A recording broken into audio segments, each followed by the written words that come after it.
Hello, I'm Robert, and this is another episode of The Seeker's Reset. And as you can see, the topic is spiritual rock bottom, when nothing works anymore. This is a topic that is unfortunately very close to my heart. And it has been now for about 3 years. So as I say often, if you are inclined to watch my videos in this channel, then you are probably experiencing what I have been referring to as a seeker's reset. You could think of it as a rebirth. You can think of it as a metamorphosis, um, a reset, like a default, like a restoration to default settings. But unfortunately, it almost always is accompanied by some sort of a rock bottom moment. And that moment can last a very long time. In New Age and esoteric and other traditions like that, you hear of spiritual awakening and ascension and the symptoms associated with that. You hear of healing crises in something like homeopathy and other forms of healing work. So in essence, this moment that I'm going to be talking about in this video is akin to all of those. But the difference is how deep it goes.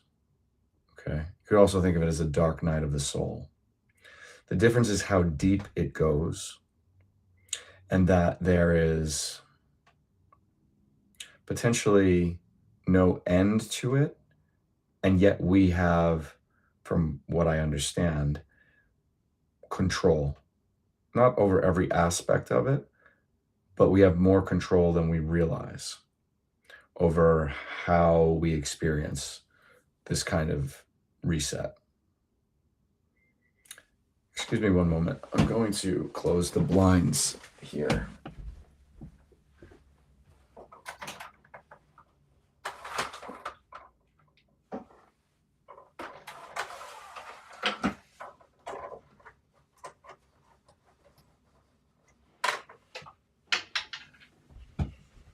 Thank you. I just did that because it seemed a bit distracting in the background. The lighting here is not very good. I apologize. I don't exactly have a studio. This is the childhood room that I grew up in, which is now mostly occupied by a bed for my nephew here on the ground and some other things of his up here. I'm at a very small desk. This is a deeply humbling experience. I'm living here at my parents' house. It's part of my reset and my rock bottom. So, where was I? So the signs of this experience are not just typical health symptoms or changes in your life. For me, it's been a very specific experience. And the experience is of nothing working anymore. I arrived at this moment after feeling like I was on top of the world. I was like at the best I had ever been. That's how I felt.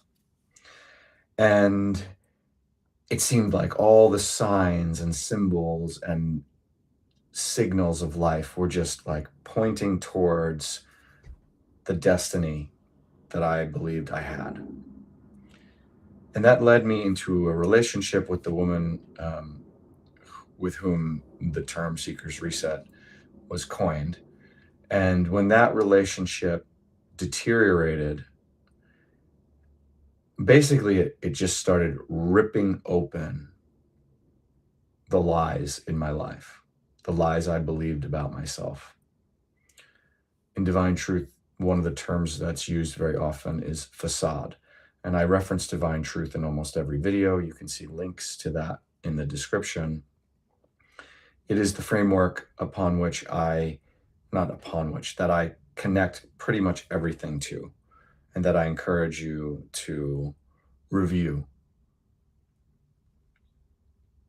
So as I was ripped open, and as I went from feeling like the world was my oyster to suddenly I was reduced to feeling like a helpless little boy in pain, I thought of myself for several of the last years as this injured orphan child. And I felt that way. Like it wasn't just an idea. It was this feeling inside of me that like I am a child. I am just a little boy and I'm orphaned. And not only orphaned, but I'm sick and injured. And I have to learn how to fend for myself in a world in which everything seemed right and now it all seems wrong. So what do I mean by that? I used to work out and I would gain muscle. Doesn't really happen that often anymore. I now work out and barely affects my physique at all, but I do it for good and bad reasons.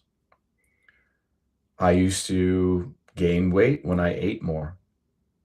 Doesn't happen anymore. I can eat and pretty much stay exactly the same weight. And I don't like that. I don't like my weight right now. I don't like my strength right now. I want to be stronger. I want to be larger. I feel small and weak and fragile. I used to find that money and opportunities would arrive not effortlessly, but as needed and regularly more than I expected or more than I even thought was necessary.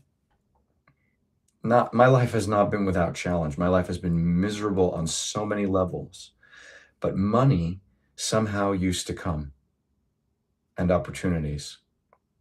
Didn't mean I didn't worry. I was constantly worrying and in fear, but they would come. For the last 3 years, things have come, but they have been just barely enough every time. I've never felt safe and secure, and I've racked up a significant amount of debt doing what I believed was taking care of myself. I seem to have to work harder than ever before to get less results in almost every category of my life. I feel like I'm aging faster. I used to go to bed early and get a good night's sleep. Not always, but often. Now I go to bed early and still don't sleep very much throughout the night, many nights. So the cause and effect essentially in my life has changed. And the things that used to happen more easily no longer do.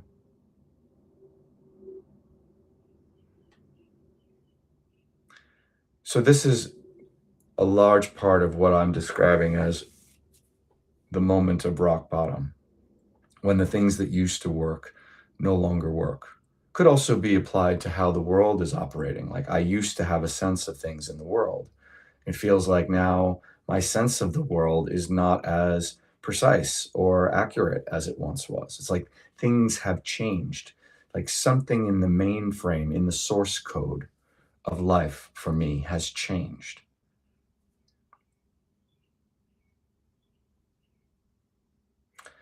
If you are going through something like that, then I would say to you, you are in fact in the midst of what I'm calling the seeker's reset. But that term, even in this respect, seems a bit like frivolous. Like it's so profound, so profound. And that's why I refer you to divine truth, because divine truth is talking about change and evolution on the soul level.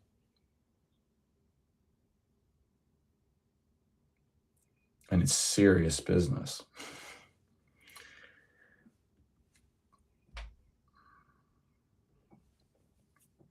So I wish I had good news for you, other than to say that through all of this, something has changed in my life.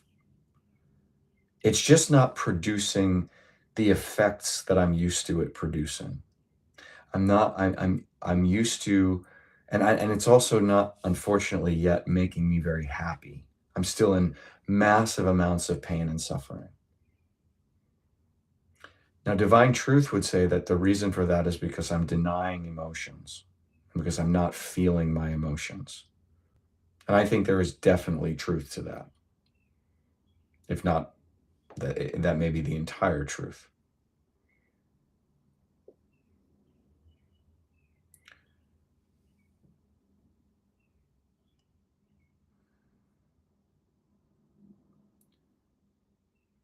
One of the differences between what I'm speaking to you about, though, here versus what the average spiritual channel or person is going to talk to you about regarding the process of ascension or awakening or enlightenment, etc.,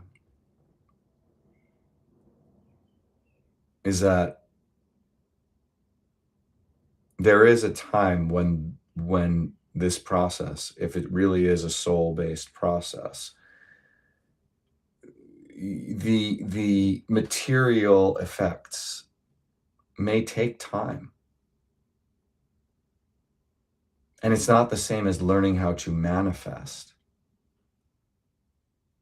Things will manifest, but they may take time and it may hurt until we are willing to be humble to the experience. Because what I'm beginning to recognize through this is a few things. One is I took many, many things for granted that I had before. Many. And I did not learn gratitude, and I'm still struggling to learn gratitude. It's pretty difficult to feel gratitude when all you feel is like a hole or like a stabbing sensation or a weight on your chest.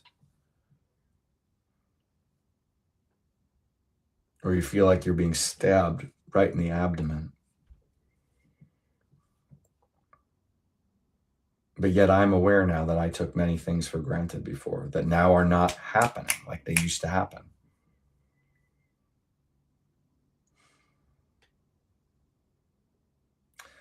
But I'm also aware that I think what I'm being taught is that I can't control it all.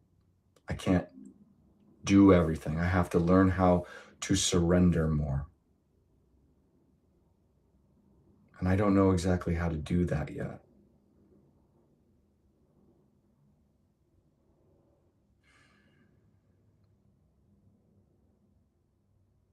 But there is a process. Like, we're supposed to be able to transform and change. It's supposed to be part of our lives, part of our existence. And we've made it so hard on ourselves because we've suppressed it severely.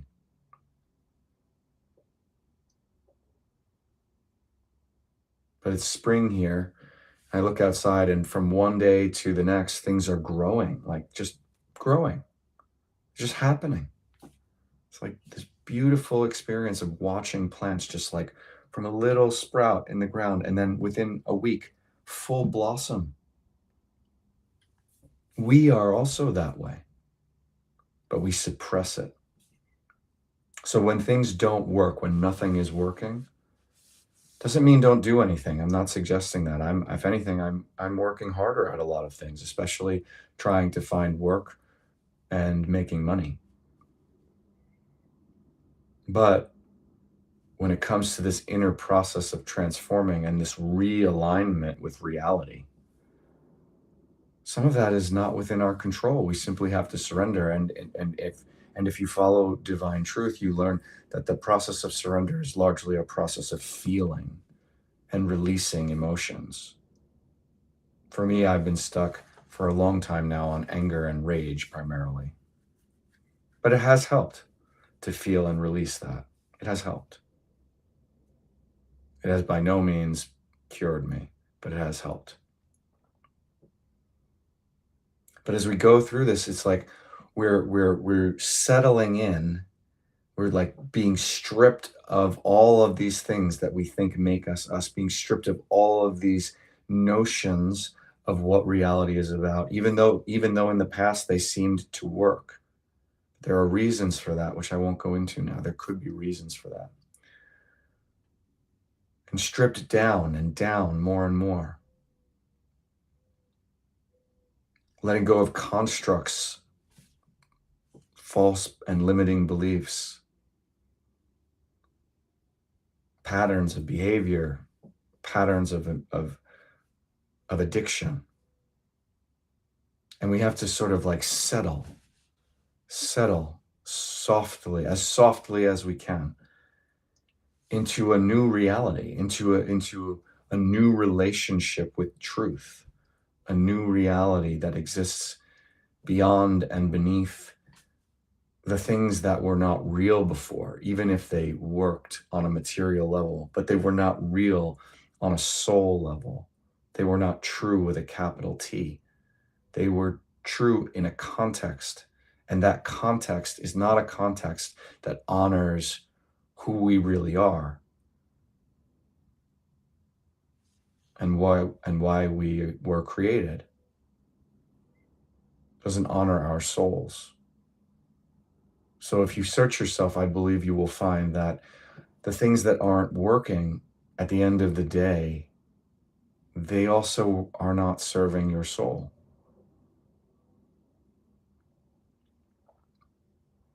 And so it's about settling into a new reality and moving forward in that, trusting that now you will be closer to what matters and to your soul. It could take a very long time, but it's a movement that has changed, a new orientation. And the more you fight that, as I have, the more it hurts. So I have by no means mastered this. I have barely even begun it.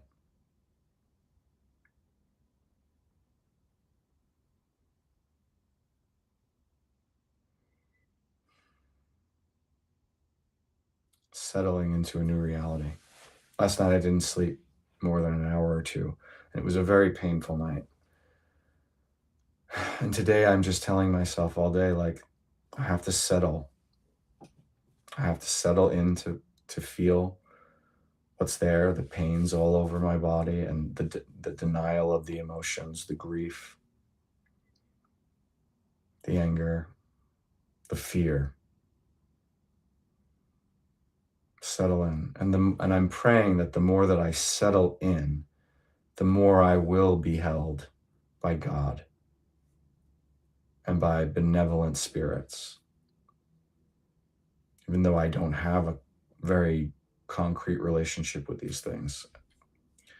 But I'm trusting that, like, part of the process is literally like, if I accept this change, then I will begin to experience things I've never experienced before and receive help I've never received before.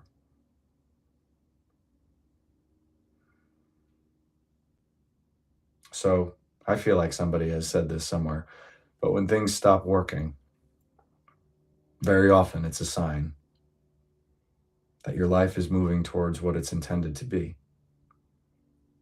And we've just designed a world and our lives in opposition to that. And so it hurts. It hurts. The transition hurts. But I'm sending you from a very damaged and broken and not very warm heart. I'm sending you my love for you in this process. I'm sending you my heart, because it sucks. This is hard. It's really hard. But we were designed to do it. As Jesus from Divine Truth says, we are the pinnacle of God's creation, and we can handle any emotion and any situation.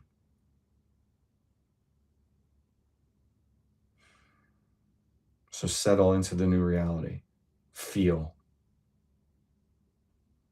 And see if you can develop that faith and trust that we are the pinnacle of God's creation, that we will be helped when we are humble, when we begin to accept our lives, the mess that we're in, the sin, and feel it and desire to change. Thank you for listening to this. This episode has gone much longer than I anticipated. Please feel free to email me at the address below if you have any questions, comments, or desire to connect in any way. Take a look at the Divine Truth links when you have the time. It's very important material, perhaps the most important material. And otherwise, thank you for watching. I'm Robert. This has been The Seeker's Reset. Take care.